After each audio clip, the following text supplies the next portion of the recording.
ETF index mutual funds నేర్చుకుని stock మార్కెట్లో రాణించాలనుకుంటున్నారా? వెంటనే ఈ నెంబర్కి కాల్ చేయండి. అపరిచిత వ్యక్తులతో పరిచయం, స్నేహం ప్రమాదమని పదే పదే పోలీసులు హెచ్చరిస్తూనే ఉంటారు. మీ అందరికీ తెలుసు, ఈ నెల 11వ తేదీన విశాఖలో తీవ్ర సంచలనం రేకెత్తించినటువంటి ఆరిలోవలో కాపు లక్ష్మి అనే మహిళ హత్య కేసుకు సంబంధించి మిస్టరీ వీడింది.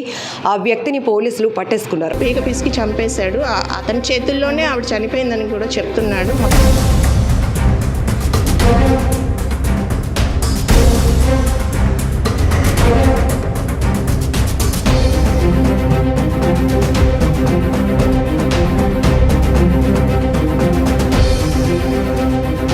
అయితే ఈ కేసును ఛేదించడానికి 10 బృందాలు నిర్విరామంగా కొనసాగిస్తూ దర్యాప్తును ముమ్మరంగా తీసుకెళ్లి ఆఖరికి నిందితుడిని పట్టుకున్నారు. అయితే ఇక్కడ ప్రధానంగా ఈ కేసులో చూస్తే గనుక ఆమెతో 15 ఏళ్లుగా పరిచయం ఉన్నటువంటి వ్యక్తే ఈ డబ్బు బంగారం కోసం ఆమెను హత్య చేసినటువంటి వైనం తీవ్ర సంచలనంగా మారుతోంది. ఈ కేసుకు సంబంధించి డీటెయిల్గా తెలుసుకుందాం. మనతో పాటు DCP crimes Latha Madhuri madam ఉన్నారు. మేడం, పదే పదే చెప్తూ ఉన్నారు, ఒకవైపు సీసీ కెమెరాలు పెట్టుకోండి, అలానే అపరిచిత వ్యక్తులతో స్నేహాలు మానండి అని. ఈ రెండు కలిపిన కేసే ఇది. ఏం చెప్తారు మేడం, అసలు ఏం జరిగింది? ఈ కేసు, ఈ హత్య, తదుపరి ఆమె దగ్గర ఉన్న బంగారం క్యాష్తో పరారవడం, ఇదంతా కూడా ఇందులో ఈ కేసులోనైతే అపరిచిత వ్యక్తి కాదండి. ముద్దాయి కన్ఫెషన్ ద్వారా మనకు తెలుస్తుంది. మృతురాలు దాదాపు 15 ఏళ్ళుగా తనకి పరిచయం ఉంది.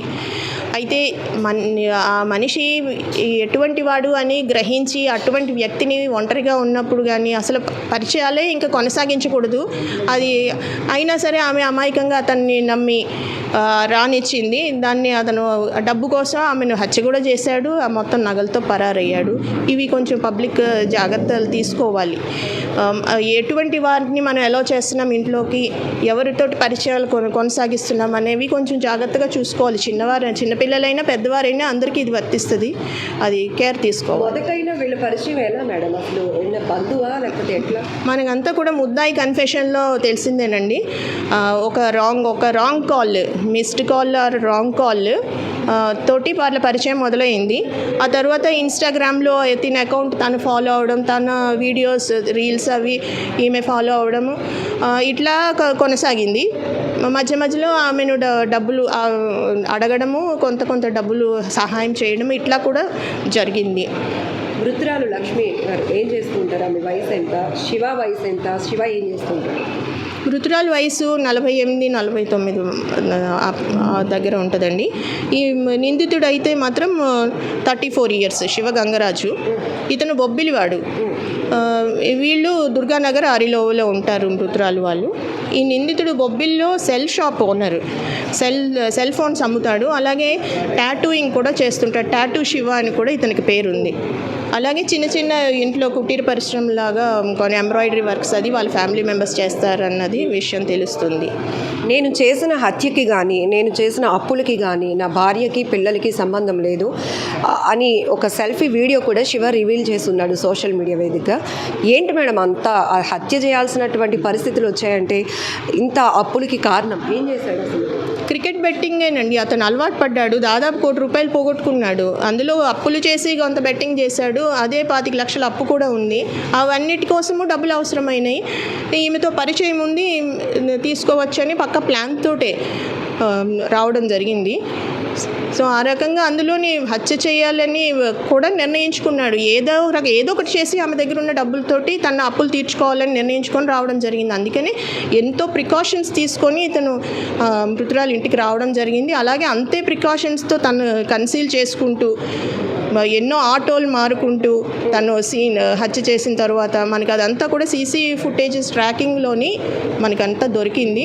ఆ తర్వాత రైల్వే స్టేషన్ వరకు వెళ్ళి తను వేసుకున్న బట్టలు కూడా మార్చేసి, అంటే పోలీసులు ఎవరు గుర్తుపట్టలేకుండా ఉండడం కోసం పైన వేసుకున్న జర్కిన్ ఇవన్నీ కూడా మార్చేసి క్యాప్ తీసేసి వేరే వ్యక్తిలాగా కూడా తిరగడానికి అన్ని ప్రయత్నాలు చేశాడు.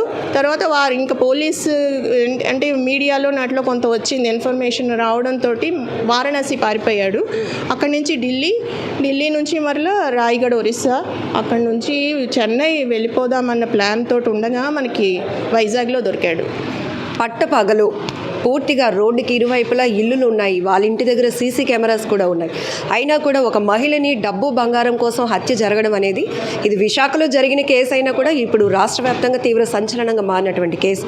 ఈ కేసు ఛేదించడంలో ఎవిడెన్స్, టెక్నికల్ ఎవిడెన్స్ కానీ సీసీటీవీ ఆధారం ఎట్లా ఉపయోగపడింది?